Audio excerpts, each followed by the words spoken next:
I remember faintly when I first came across Max Payne, the neo-noir third-person shooter video game developed by Remedy Entertainment and hailed as one of the greatest video games of the 21st century. It's an indelible memory etched in the back of my mind. I was around 12 years old and we had recently got our first ever personal computer in our house. This was somewhere around the middle of 2011, and since we lived in a remote town in rural India, suffice it to say, it was a pretty huge deal for us back then. And by us, I mean me and my elder brother. He had bought one of those bootleg game CDs from a local thrift store in the town. I remember him telling me it was one of those New York Street gangster type games, for whatever that meant. He was a little out of line, but he was right. Except for the fact that Max Payne is not a gangster, but a cop. And then I got to know that the name Max Payne is a play on words, indirectly implying, get this, maximum pain. And that was enough to hook me instantly. Now, this was the first title that I played on my PC. Not that I hadn't played any video games before that. As a matter of fact, I used to sneak out of my house to shady cyber cafes just to play video games, and occasionally with my other friends who were lucky to have a computer much before we got one. Now, Max Payne is very close to my heart. I spent the tender years of my adolescence growing up with this series, and even after all these years, I still hold it in very high regard. After all, it's a game that has shaped who I am as a person. Now I know if you don't play games much, it'll be hard for you to imagine how a piece of media can influence you that much, let alone a video game. But it's true, and that's why I decided to make this video. Through the years since I first played it, I keep coming back to it every few years or so, especially the first two games. And to prepare for this video, I replayed the first two titles, and in this video I'll only focus on the first and the second part of the series because Max Payne 3, though being a great game in and of itself, just didn't touch me the way that the first two did. Max Payne was released in 2001, which was a pretty significant year in the history of video games. Multiple critically acclaimed and influential titles like GTA 3, Devil May Cry, and Silent Hill 2 were released during this time.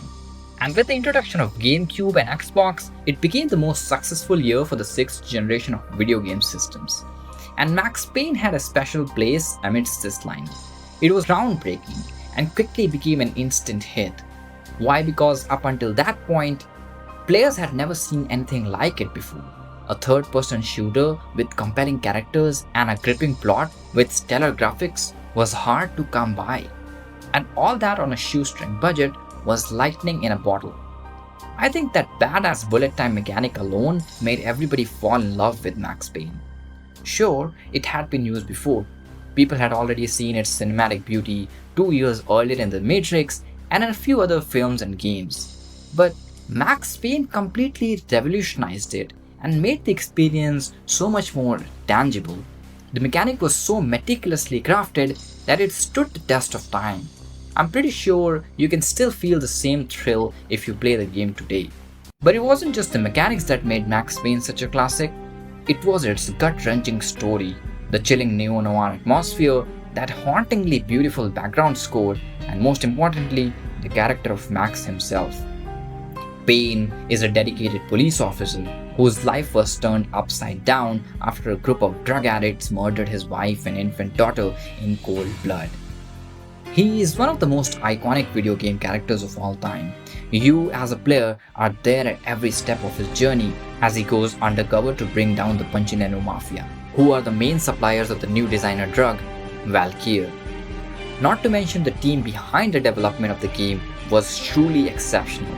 Sam Lake, the creative director at Remedy, asked his family members and friends to act as key characters in the game due to budget constraints. And if you're a video game nerd like me, I know you know that Sam himself was the face model for Max, while his mother posed as Nicole Horn, the primary antagonist in the first game. But how did Max Payne stand the test of time?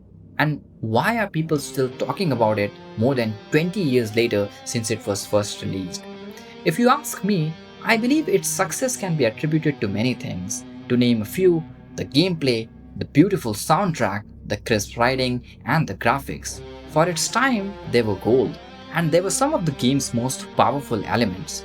It's not often that you get all these things done perfectly in one piece of art or media. But there's more to the picture than meets the eye. You see, Max Payne was released at the perfect time. In 2001, the game made its debut in a gaming landscape overflowing with first-person shooters, where countless titles emerged and etched their names in players' hearts. Yet, amidst this flood of games, the industry began to sense a palpable saturation, where everybody started longing for something fresh and invigorating. Max Payne, with its generational use of bullet time, emerged as a shining beacon of innovation, effortlessly distinguishing itself from the homogeneous sea of shooters. I mean, I can't emphasize enough how good the bullet time mechanic is in this game. It was sheer dopamine galore to use it for the first time, and it still is. Also, the peculiar decision to show cutscenes in rugged comic panels, mainly due to budget constraints, turned out to be the game's most unique trademark. And that is why fans were furious when Rockstar announced that they were dropping the comic panels aesthetic in Max Payne 3. If you ask me, I've had a love-hate relationship with the game's third installment, but that's a story for another day. Sam Lake's indomitable creative spirit took Max Payne to the limits and reserved its place as one of the greatest. His passion for storytelling shines bright here, so much so that the writing for the first two games is some of the best the industry has ever seen. By the way, did you know that Sam Lake, the game's writer, used the game's script as his college application? I think that's pretty freaking cool. Now, up until this point, I have mostly talked about Max Payne in regards to the first part, but this is where things get even better.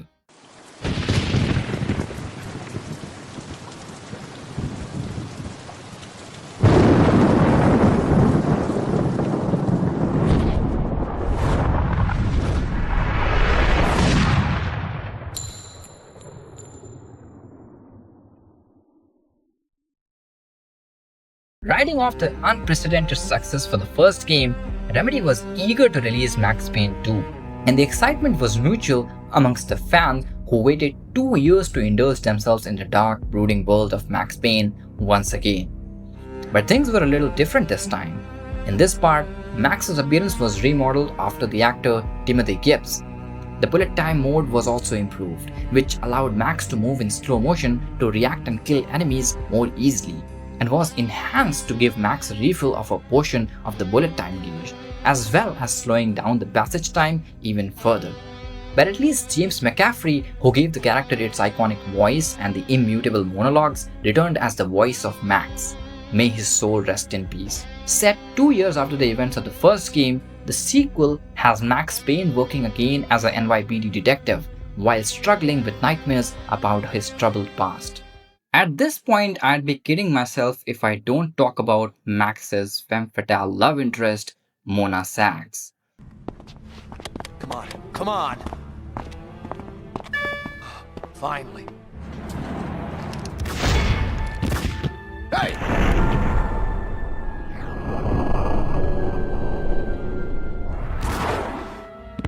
Mona? Max, we gotta stop meeting like this. She had a minor appearance in the first game, but in Max Payne 2, she has a more significant role. Players can also take control of Mona Sachs during several specific dedicated missions throughout the game to experience the story from her perspective. Her gameplay style is slightly different from Max's.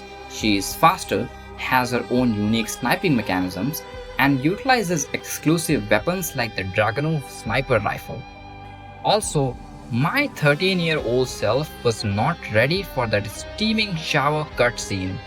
We knew Max and Mona had that spark from the first game, but boy did they not hold back on anything here, because this game didn't shy away from showing us the graphic scenes in their full glory. Anyway, after investigating a series of murders by a group of contract killers known as the Cleaners, Max Payne runs into Mona Sachs, assumed dead, and soon finds out that she is the prime suspect in the murder of a United States senator.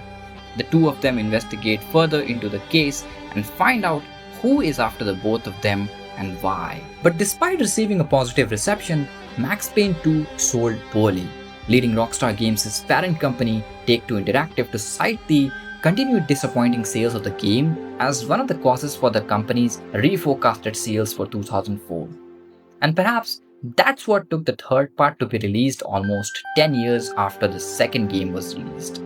To me, Max Payne 2 is the best part in the series, thus being my favorite, despite the first one being more iconic in all its rights.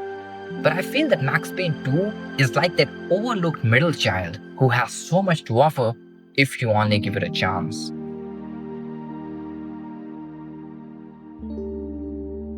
Max Payne is a very special piece of media to me, and to a lot of other gamers out there, I'm sure.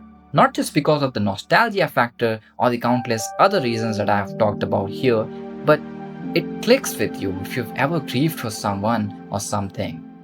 Max Payne is special because its storyline is so hauntingly sad that you can't help but feel for the character. Aren't we all haunted by our pasts? We've all got our demons to deal with, our inner turmoil, and our unpaid mental dues, haven't we? As a kid, I didn't get it. It was just another cool looking video game with lots of guns and violence back then. But now, more than 15 years later, I have a different perspective on such pieces of media that shaped my childhood and who I am today. And Max Payne, my friends, resides at the top echelon of that list.